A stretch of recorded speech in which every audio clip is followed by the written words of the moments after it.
حقیر چیز تو ہے، ظاہر ہے پانی کا قطرہ تو ایک حقیر چیز ہے نا. عام نظر میں تو ویسے تو پانی کی بہت قدر ہے، لیکن عام حالت میں پانی کی وہ قیمت تو نہیں جو سونے کی یا باقی چیزوں کی قیمت ہو. اس لیے اللہ تعالیٰ نے قرآن میں اسے حقیر چیز کے طور پر بیان کیا، اور اس وجہ سے بھی کہ منی جس جگہ سے نکلتی ہے وہ ایک شرم کا مقام ہے، اس حوالے سے اللہ تعالیٰ نے انسان کو اس کی اوقات دکھائی ہے. لیکن قرآن میں کہیں اس منی کو ناپاک نہیں کہا گیا. امام ابو حنیفہ رحمۃ اللہ علیہ اور امام مالک رحمۃ اللہ علیہ سے فقہی مسائل میں بہت بڑی بڑی غلطیاں ہو گئی ہیں، کیونکہ انہوں نے تابعین کے اقوال کے اوپر رلائے کیا ہے اور زیادہ تر مسائل میں اجتہاد کیا جن پہ احادیث ان کے بالکل خلاف تھی، اور واقعی مس ہینڈلنگ ہوئی ہے، اس میں تو کوئی شک نہیں ہے. الحمدللہ رب العالمین والصلاة والسلام علی سید الانبیاء والمرسلین، اما بعد فاعوذ باللہ من الشیطان الرجیم، بسم اللہ الرحمن الرحیم. مرزا جہلمی احناف کی دشمنی اور بغض میں بہت ساری خلاف واقعہ اور خلاف تحقیق باتیں کر کے عوامی اہل سنت احناف کو امام اعظم ابو حنیفہ رحمۃ اللہ تعالی علیہ اور امام اعظم ابو حنیفہ رحمہ اللہ کی فقہ سے بدظن اور متنفر کرنے کی کوشش کرتا ہے. ابھی لیٹسٹ اس نے جو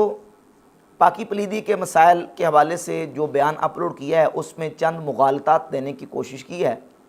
اور بظاہر یہ ثابت کرنے کی کوشش کی ہے کہ امام اعظم ابو حنیفہ رحمۃ اللہ کی جو فقہ ہے وہ کمزور دلائل پر کھڑی ہے اور امام ابو حنیفہ کے پاس دلائل کوئی نہیں ہے، جبکہ بحمد اللہ تعالیٰ امام اعظم ابو حنیفہ رحمۃ اللہ تعالیٰ کے جو مسائل ہیں ان پر مضبوط قسم کے دلائل اللہ کے فضل و کرم سے موجود ہیں. مرزا جہلمی نے اس کلپ کے اندر چند مسائل بالخصوص جو بیان کیے ہیں، میں آپ کے سامنے مشت از خروارے چند چیزیں رکھ کے آپ کو بتانا اور دکھانا چاہتا ہوں کہ مرزا جہلمی کس طریقے سے دجل کر کے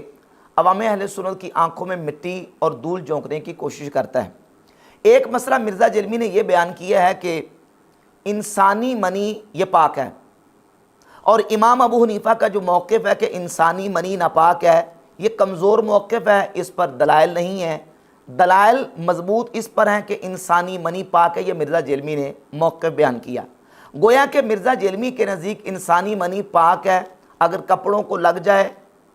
تو کپڑے ناپاک نہیں ہوں گے، اگر انسانی منی جسم پر لگی ہو تو کوئی مسئلہ نہیں، جسم پاک رہے گا. انسانی منی اگر پانی میں گر جائے تو پانی بھی پاک رہے گا، لہذا پانی بھی پاک، جسم بھی پاک، کپڑے بھی پاک، کیونکہ انسانی منی پاک ہے. یہ مرزا جہلمی کے بیان سے چیزیں ثابت ہوتی ہیں، جبکہ حقیقت یہ ہے کہ انسانی منی یہ نجس اور ناپاک ہے، اور اس پر بحمد اللہ تعالیٰ احناف کے پاس مضبوط دلائل موجود ہیں. امام اعظم ابو حنیفہ رحمۃ اللہ کا موقف بھی یہی ہے، امام مالک رحمۃ اللہ کا موقف بھی یہی ہے، اور ایک روایت امام احمد ابن حنبل سے بھی یہ ہے کہ انسانی منی ناپاک اور نجس ہے. اور یہ موقف ایسا مضبوط ہے کہ پہلے غیر مقلدین وہابی علماء انہوں نے منی کے پاک ہونے کے اقوال کیے ہیں اور ان کی کتابوں کے اندر موجود ہیں، لیکن مجبور ہو کے ان لوگوں کو جو فقہ حنفی کی دشمنی میں کوئی موقع ہاتھ سے نہیں جانے دیتے، وہ بھی اس مسئلے میں گھٹنے ٹیک چکے اور احناف کے موقف کو قبول کیے بغیر نہیں رہ سکے کہ انسانی منی ناپاک اور نجس ہوتی ہے. اور ان میں سے سر فہرست ہے مرزا جہلمی کے بابا حافظ زبیر علی زئی. حافظ زبیر علی زئی کی احناف سے دشمنی اور عداوت وہ کسی سے ڈکی چھپی نہیں، کوئی موقع ہاتھ سے نہیں جانے دیتا کہ جہاں امام اعظم ابو حنیفہ اور ان کی فقہ کے اوپر حافظ زبیر علی زئی تیر نہ چلا سکے. لیکن اس مسئلے میں حافظ زبیر علی زئی بھی اس بات کو مان گیا کہ راجح موقف یہی ہے کہ انسانی منی ناپاک اور نجس ہے. ضرب حق رسالہ نکلتا ہے سرگودا سے، اس کے اندر حافظ زبیر علی زئی کا باقاعدہ مضمون چھپا، اور اس مضمون کے اندر زبیر علی زئی نے یہ مانا ہے کہ انسانی منی ناپاک اور نجس ہے، اور راجح موقف یہی ہے. اس کے علاوہ آثار و سنن کے اوپر ایک تحقیق کر کے کتاب شائع کی حافظ زبیر علی زئی نے، اس میں بھی اس بات کو تسلیم کیا اور باقاعدہ ایک حوالہ دیا ہے ایک اپنے بہت بڑے عالم قاضی شوکانی اور عبد الرحمن مبارک پوری کا. یہ کتاب ہے تحفۃ الاحوذی، اس کا زبیر علی زئی نے حوالہ دیا ہے. تحفۃ الاحوذی جامع ترمذی کی شرح ہے غیر مقلد وہابی عالم عبد الرحمن مبارک پوری کی. اس میں حدیث نمبر 116 کے تحت عبد الرحمن مبارک پوری غیر مقلد وہابی عالم نے قاضی شوکانی اپنے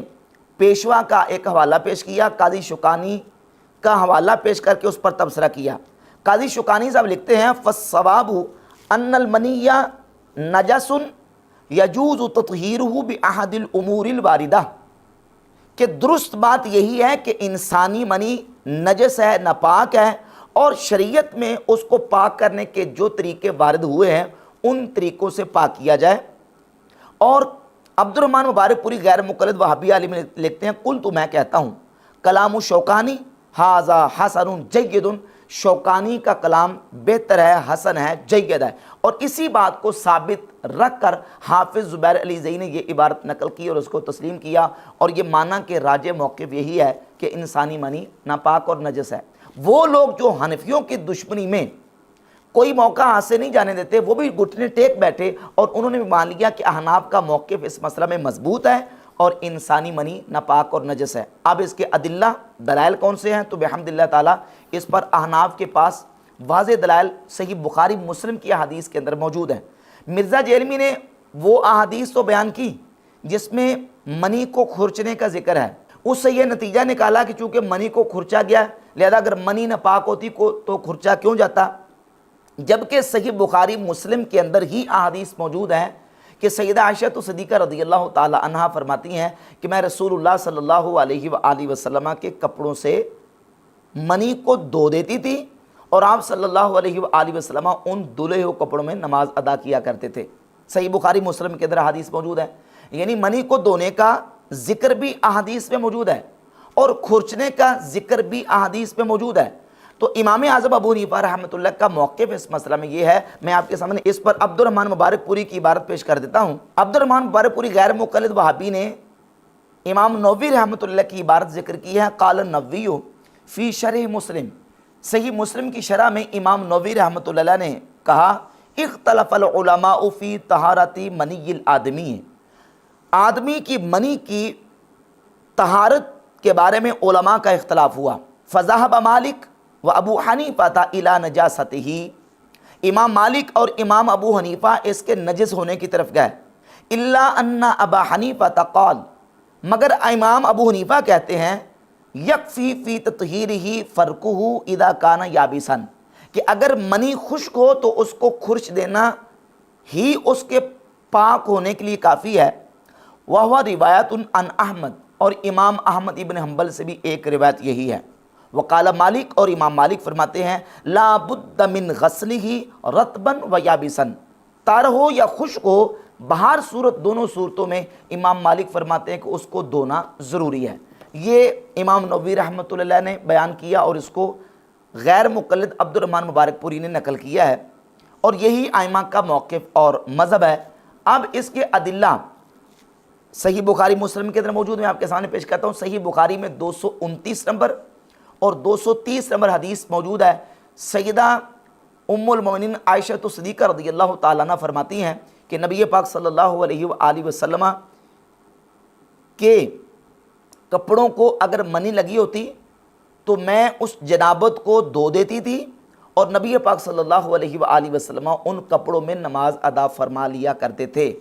رسول اللہ صلی اللہ علیہ وآلہ وسلم کے کپڑوں کو سیدہ عائشہ دھویا کرتی تھیں۔ حضور کے کپڑوں کو دھونے کا ثبوت صحیح بخاری مسلم کے اندر موجود ہے۔ اس کے علاوہ صحیح بخاری کی 265 نمبر حدیث نکال کے آپ پوری پڑھ کے اس کو دیکھ لیں، اس سے بھی منی کے ناپاک ہونے کا ثبوت ملتا ہے۔ اور اس کے علاوہ صحیح بخاری کے اندر 290 نمبر حدیث ہے، سیدنا فاروق اعظم رضی اللہ تعالیٰ عنہ نے نبی پاک صلی اللہ علیہ وآلہ وسلم کی بارگاہ اقدس میں عرض کی، یا رسول اللہ، رات مجھے جنابت کا سامنا ہوتا ہے، مجھ پر غسل فرض ہو جاتا ہے، یعنی عمل زوجیت سے غسل فرض ہو جاتا ہے۔ تو نبی پاک صلی اللہ علیہ وآلہ وسلم نے حضرت عمر فاروق رضی اللہ تعالیٰ کو حکم دیا کہ آپ وضو کر لیا کریں، اپنی شرمگاہ کو دھو لیا کریں اور پھر سو جایا کریں۔ شرمگاہ کو دھونے کا حکم دیا گیا، جو اس بات کی دلیل ہے کہ شرمگاہ کو جو منی لگی ہوتی ہے وہ ناپاک ہوتی ہے، تو اس کو دھونے اور اس کے ازالہ کرنے کا رسول اللہ صلی اللہ علیہ وآلہ وسلم نے حکم ارشاد فرمایا۔ اس کے علاوہ سنن ابی داؤد کے اندر 366 نمبر اور سنن ابن ماجہ کے اندر 540 نمبر اور سنن نسائی کے اندر 295 نمبر حدیث موجود ہے۔ سیدنا امیر معاویہ رضی اللہ تعالیٰ عنہ سیدہ ام حبیبہ نبی پاک صلی اللہ علیہ وسلم کی زوجہ ام المؤمنین رضی اللہ تعالیٰ عنہا سے پوچھتے ہیں کہ نبی پاک صلی اللہ علیہ وآلہ وسلم جن کپڑوں میں مجامات فرمایا کرتے تھے تو جماع والے ان کپڑوں میں نبی پاک علیہ الصلوۃ والسلام نماز پڑھ لیا کرتے تھے؟ تو سیدہ ام حبیبہ رضی اللہ تعالیٰ عنہ نے فرمایا کہ اگر ان میں نجاست نہیں لگی ہوتی تھی تو رسول اللہ صلی اللہ علیہ وآلہ وسلم ان کپڑوں میں نماز پڑھ لیا کرتے تھے۔ یہ حدیث صحیح ہے، اور اس صحیح حدیث سے یہ بات بالکل واضح ہوتی ہے کہ جو انسانی منی ہے وہ ناپاک ہوتی ہے۔ اور اس مقام پہ یہ بات یاد رکھیں کہ رسول اللہ صلی اللہ علیہ وآلہ وسلم کے فضلات شریفہ وہ آپ صلی اللہ علیہ وآلہ وسلم کے لیے تو نجس تھے، لیکن علماء نے اس پر تصریح کی ہے کہ نبی پاک صلی اللہ علیہ وآلہ وسلم کے فضلات شریفہ وہ آپ کی امت کے لیے طہارت اور پاکی کا حکم رکھتے تھے۔ حضور کے لیے وہ ناپاک اور نجس تھے، لیکن آپ علیہ الصلوۃ والسلام کی امت کے لیے حضور کے فضلات شریفہ وہ پاکی اور طہارت کا حکم رکھتے تھے۔ تو ان احادیث مبارکہ سے یہ بات بالکل واضح ہوتی ہے کہ منی جو ہے وہ ناپاک ہے، اور منی کے ناپاک ہونے کے دلائل بالکل مضبوط ہیں۔ اس کے علاوہ امام مالک رحمۃ اللہ علیہ موطا امام مالک میں 113 نمبر حدیث لے کے آئے، جس میں حضرت فاروق اعظم عمر بن خطاب رضی اللہ تعالی عنہ کے حوالے سے ایک عمل کا ذکر ہے، وہ میں اس کا ترجمہ پڑھ کے سناتا ہوں۔ زبید بن سلط فرماتے ہیں کہ ایک مرتبہ میں حضرت عمر بن خطاب رضی اللہ تعالی عنہ کے ہمراہ جرف کے مقام پر گیا تو حضرت عمر رضی اللہ تعالیٰ عنہ کو اپنے لباس پر احتلام کا نشان نظر آیا، حالانکہ وہ اس سے پہلے غسل کیے بغیر ہی نماز ادا کر چکے تھے۔ تو حضرت عمر رضی اللہ تعالیٰ عنہ نے کہا، خدا کی قسم مجھے احتلام ہوا اور مجھے اس کا پتہ بھی نہ چل سکا، اور میں نے غسل کیے بغیر نماز پڑھ لی۔ زبید کہتے ہیں کہ پھر حضرت عمر رضی اللہ تعالیٰ عنہ نے غسل کیا، ان کے لباس پر جو نشان نظر آ رہا تھا اسے دھویا، اور جو دکھائی نہ دے رہا تھا اس پر چھینٹے مارے، پھر اذان یا اقامت کہی، اور پھر سورج بلند ہو جانے کے بعد اطمینان سے نماز ادا کی۔ موطا امام مالک کی اس حدیث میں یہ بات بالکل واضح موجود ہے کہ سیدنا فاروق اعظم عمر بن خطاب رضی اللہ تعالیٰ عنہ کے کپڑوں پر جو منی لگی ہوئی تھی، جو نظر آتی تھی، آپ نے اس منی کو دھویا اور کپڑے کو آپ نے دھو کے صاف کیا۔ یہ اس بات کی دلیل ہے کہ منی ناپاک ہوتی ہے۔ اور اس کے علاوہ ام المومنین سیداتنا عائشہ صدیقہ رضی اللہ تعالی عنہ سے امام ابو جعفر محمد ابن سلامہ طحاوی رحمہ اللہ ایک روایت لے کے آئے، روایت نمبر 281۔ سیدہ عائشہ صدیقہ رضی اللہ تعالی عنہ فرماتی ہیں، فی المنی اذا اصاب ثوبا اذا رأیتہ فاغسلہ وان لم تراہ فانضحہ۔ فرمایا جب کپڑے میں منی لگ جائے تو اگر تم دیکھ لو تو دھو لو، اگر نہ دیکھو تو اس پر پانی چھڑک دو۔ یہ احادیث اور روایات بالکل واضح طور پر بتاتی ہیں کہ منی ناپاک ہے، نجس ہے۔ اگر کپڑوں کے لگے گی کپڑا ناپاک ہوگا، جسم کو لگے گی جسم ناپاک ہوگا، اور اگر پانی میں گر جائے گی تو پانی ناپاک ہوگا۔ یہ دلائل ہیں، ان دلائل کی بنیاد پہ امام اعظم ابو حنیفہ رحمۃ اللہ، امام مالک رحمۃ اللہ اور امام احمد ابن حنبل رحمہ اللہ سے ایک روایت یہ ہے کہ وہ منی کو ناپاک اور نجس سمجھتے تھے۔ یہ تو منقول دلائل ہیں۔ اب اگر ہم روایت سے ہٹ کر درایت کو دیکھتے ہیں تو درایت اور قیاس بھی اس بات کا تقاضا کرتا ہے کہ منی نجس اور ناپاک ٹھہرے۔ دیکھیں سبیلین سے انسان کے پیشاب پخانہ کے مقام سے جو چیز بھی نکلتی ہے وہ وضو کو توڑ دیتی ہے، اس سے حد سے اصغر لاحق ہوتا ہے۔ بے وضوگی کو حد سے اصغر کہتے ہیں، اور غسل کی حالت میں جب بندہ جنابت کی حالت میں ہوتا ہے اس کو حد سے اکبر کہتے ہیں۔ تو جو سبیلین سے چیز نکلتی ہے پیشاب پخانے کے مقام سے، اس کے نکلنے سے وضو ٹوٹ جاتا ہے، بندے کو حد سے اصغر لاحق ہوتا ہے۔ جن چیزوں سے حد سے اصغر لاحق ہوتا ہے وہ ناپاک ہیں، وہ نجس ہیں۔ قیاس کا تقاضا بھی یہ ہے کہ جن سے حد سے اصغر لاحق ہو وہ تو ناپاک ہیں، تو جس سے حد سے اکبر لاحق ہو یعنی غسل کرنا فرض ہو جائے وہ پاک کیسے ہوگی؟ وہ بھی ناپاک ٹھہرے گی۔ قیاس اور اجتہاد جو ہے اور درایت اور جو عقل ہے وہ بھی اس کا تقاضا کرتی ہے کہ انسانی منی ناپاک اور نجس ہے۔ بحمد اللہ تعالی نقلی اور عقلی دلائل یعنی جو منقول ہو کے احادیث سے ہمیں دلائل ملے ان سے، اور درایت اور عقل سے بھی یہ بات ثابت ہوتی ہے کہ انسانی منی ناپاک اور نجس ہے۔ اور یہی امام اعظم ابو حنیفہ کا موقف ہے، یہی جمہور کا موقف ہے، اور اس موقف کو ماننے پر غیر مقلدین وہابی علماء بھی آج مجبور ہو چکے ہیں کہ ہاں یہی موقف راجح ہے کہ انسانی منی ناپاک اور نجس ہے۔ اور مرزا جلمی یہ ثابت کر رہا ہے کہ امام ابو حنیفہ کا جو موقف ہے وہ کمزور ہے، اور پھر لوگوں کو دھوکہ کیا دے رہا ہے کہ امام ابو حنیفہ کا جو موقف ہے وہ قیاس پہ مبنی ہے، اور امام ابو حنیفہ جو ہے وہ اصل میں تابعین کے اقوال کو لیتے تھے، تابعین کے اقوال کی وجہ سے وہ احادیث کو چھوڑ دیتے تھے۔ امام ابو حنیفہ رحمۃ اللہ علیہ اور امام مالک رحمۃ اللہ علیہ سے فقہی مسائل میں بہت بڑی بڑی غلطیاں ہو گئی ہیں، کیونکہ انہوں نے تابعین کے اقوال کے اوپر رلائے کیا اور زیادہ تر مسائل میں اجتہاد کیا جن پہ احادیث ان کے بالکل خلاف تھی، اور واقعی مس ہینڈلنگ ہوئی ہیں، اس میں تو کوئی شک نہیں ہے۔ یہ بالکل مرزا جلمی کا ایک بہتان اور جھوٹ ہے۔ امام اعظم ابو حنیفہ رحمۃ اللہ تعالی خود تابعی ہیں، وہ تابعین کے اقوال کو کیوں لیں گے؟ خود مجتہد ہیں، وہ اپنے برابر کے تابعین کے اقوال کو کیوں لیں گے؟ امام اعظم ابو حنیفہ رحمۃ اللہ کا منہج کیا ہے، ان کا موقف کیا ہے؟ یہ امام ابن عبد البر اندلسی کی کتاب ہے الانتقاء فی فضائل الائمۃ الثلاثۃ الفقہاء، اس میں صفحہ نمبر اس کتاب کا 346 ہے۔ امام اعظم ابو حنیفہ رحمۃ اللہ کا منہج اور اسلوب بیان کیا کہ امام ابو حنیفہ رحمۃ اللہ چونکہ مجتہد فی شرع ہیں، مجتہد مطلق ہیں، وہ دین کے مسائل کو کس طرح نکالتے ہیں؟ تو فرماتے ہیں سب سے پہلے